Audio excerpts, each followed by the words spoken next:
যদি হঠাৎ করে একদিন হারিয়ে যাই, কেউ কি খুঁজবে? হয়তো না। যদি আমার আইডি থেকে ভিডিও পোস্ট করা না হয়, কেউ কি মিস করবে? হয়তো না।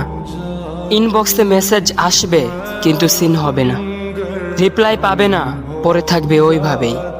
কেউ কেউ হয়তো অপেক্ষায় থাকবে, এই বুঝি আসলো অনলাইনে। আবার কেউ কেউ হয়তো টেরও পাবে না, কেউ একজন নেই, কেউ একজন হারিয়ে গেছে। হঠাৎ একটা সময় কারোর হয়তো মনে পড়বে, কে জানি আর নেই।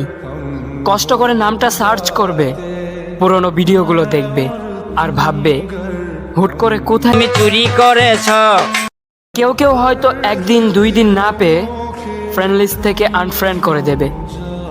যখন আমি থাকবো না, তখন আমার স্মৃতি কারোর মনে পড়বে, হয়তো পড়বে, আবার হয়তো পড়বে না।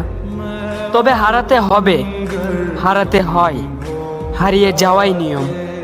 পার্থক্য একটাই, কেউ আয়োজন করে হারায় আর কেউ হুট করে হারায়। আমি না হয় হুট করেই হারিয়ে যাব।